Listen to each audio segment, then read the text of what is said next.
Hi, YouTube family of believers. This is Daughter of the Most High. Happy late Sunday night, technically Monday morning. Just wanted to check in and share some things that God has put on my heart. Yesterday, when I was listening to God's Healer 7, Sister Barbara, and she was sharing from Malachi chapter 3. And as I was listening to her video, God spoke to my heart and put on Malachi 3:17 onto my heart. So I will read that to you. On the day when I act, says the Lord Almighty, they will be my treasured possession. I will spare them just as a father has compassion and spares his son who serves him. So that's what Malachi chapter 3 is about. And God was just, reminding me yet again that, we will be spared. We will be spared, much of the hardship coming. Now, I have to tell you that I have, heard on a couple of different videos that some think that we will be here for some of the time. It's actually some of the seals mentioned in the book of Revelation, and they are thinking that we're going to be raptured between the 5th and 6th seal. God's handmaiden, I listened to her on YouTube, and she also believes that we will be going through some seals, and she has not said, I think, or God has told me we're going to go between the 5th and 6th. She has not said that. That's other people, but she does believe that we are going to go through. So I'm wondering if you have prepared any food, water, extra blankets,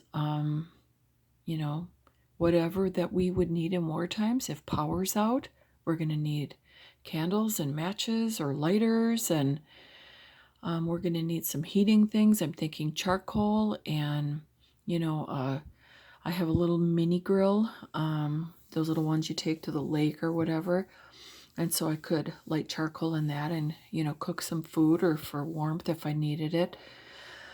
But I'm just wondering what you have done to prepare.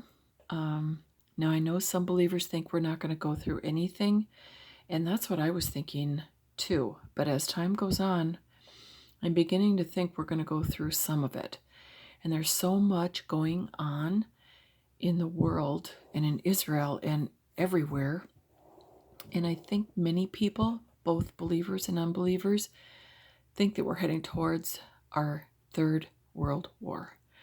So, and we also know that there's the end time judgments as well.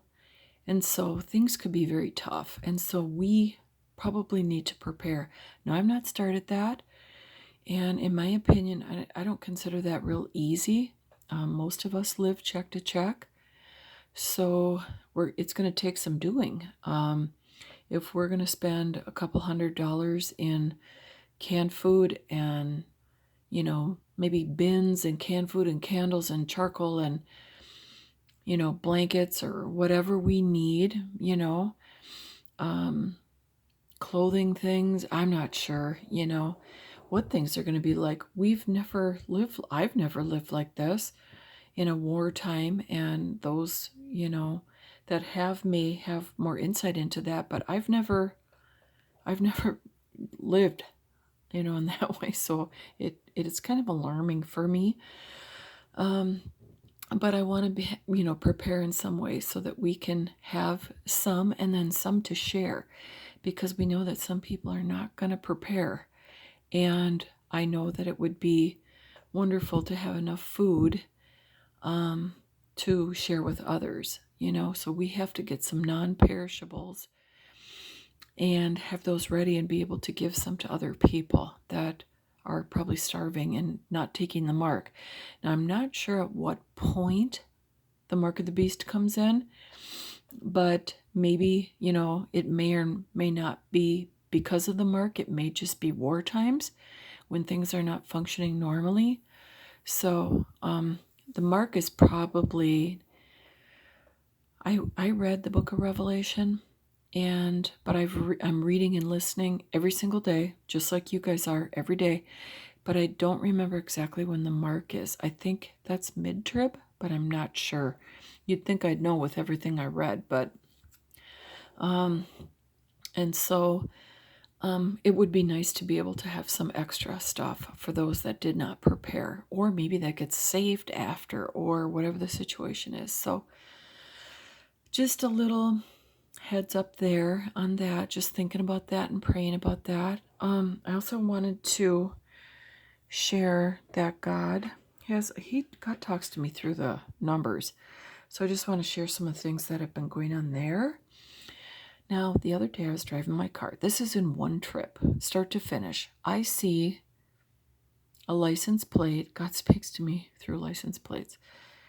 God showed me a car with 222, another car with 333, 555, and 888. That has never happened in my entire life.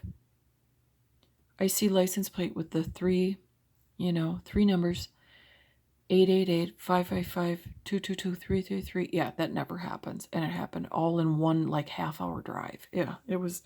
I'm just like, God, you're so fun. You're just showing me stuff. And I know that 5 is grace and 3 is completion, and I'm not sure what 2 is, and 8 is coming up another level. And then God, coming up higher in the things of God. God has also shown me many numbers. I've shared that already.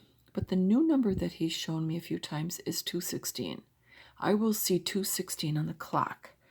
And let me read to you what that is. Hang on one second. I have my notes beside me, but I was looking through them and they weren't in the right order. But anyway, 216 in the Strong's Concordance is illumination, luminary, in every sense, including lightning, happiness, bright, clear, plus day, light, morning, and sun. So that's a fun one. Illumination, lighting, like every sense of the word, happiness, bright, clear, day, light, morning, sun. So I still see 717. I don't know if you guys do, but I do. I see 717. And we know that 717 means, in the Hebrew, to pluck or gather. And in the Greek is Armageddon. So, yes, I see 717. I see 442. And in the Hebrew, 442 means a place in the desert. And I've seen 442 a couple of times lately. And I'm like, God, are you telling me to go hide in the desert? I don't know. But a place in the desert. And in the Greek is human, common to man, mankind, a fellow man, husband, or sir. So I'm not quite sure what that means. I don't know. Anyway, so, and then I see 1248, 1248 on the clock. In the Hebrew, heir to the throne. And in the Greek is to be an attendant, aid, service, minister. And that's what God is to us, isn't he? I see 1222, which is gold, as in streets of gold. And there are some root words or derivatives of 1222. 1219, a prime root is to gather grapes. Also to be isolated, inaccessible by height or fortification. Inaccessible by height or fortification. How about that? So the numbers I see are, things that are grace and, I see 1111 all the time. And that's the first set of numbers that I started seeing. And I see 1111 more than I see 111. And I still see that. And again, 717. And I was seeing 717 when we were thinking July 17 would be the day that we were going to go. But 717 means to pluck or gather, and then Armageddon in the Greek. So God's still speaking to me. I know he's speaking to so many people. We live in such an awesome and wonderful time. It's a little scary. I think it weighs on us. I think people are, realizing that, they feel the weight of the time sometimes, and then sometimes we feel the joy of the times.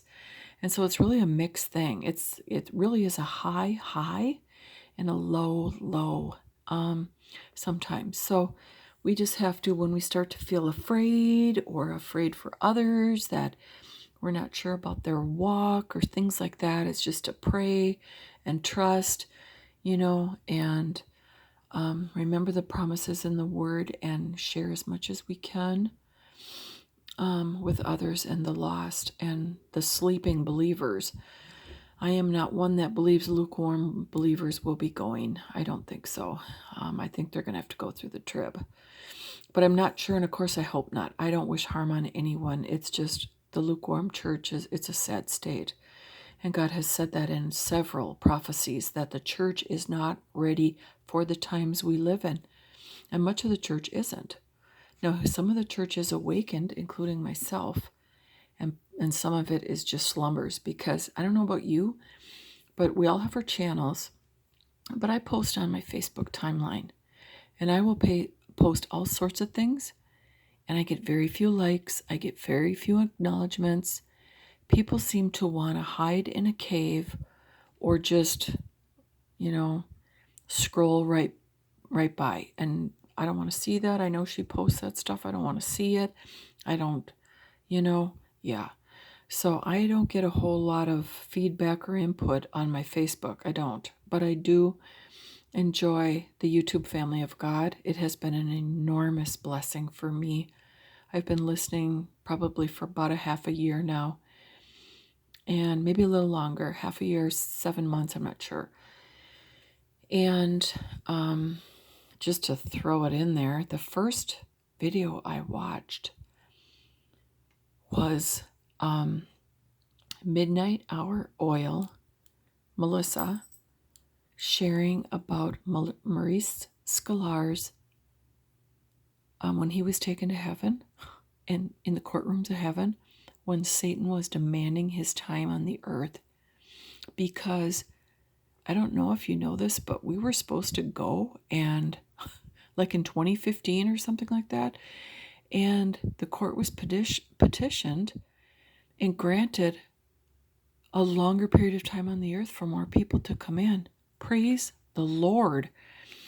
So if you want to look that up, it's Midnight Hour Oil, Maurice Sklar, Sklar. I think it says something about, Satan wanting his time. Yeah, it's like a, 10 or 12 minute video. It's not long, and it's awesome. So, and then Maurice Sklar interviews on the same thing are pretty amazing too. So check that out. That was the first video that I watched that literally lit me up. I have been plugged in since that video. Whoever posted that in one of my Facebook groups, I don't even know who it was, and I clicked on it. I watched it. I had my daughter watch it. I was like, look at this. Yeah. And that's when I found all the not subscribers, but YouTube channels, and started, subscribing to them and watching the watchers. So it's been awesome. I've loved it. And I'm thankful for everyone's channels. And hey, we may differ on some of the points, but you know what? Those differences don't have to be dividers. We can agree to disagree and keep watching for the Lord together and lift one another up. So, devil, we're not going to let it be a divider. So anyway, just want to say have a good week and be blessed in every way.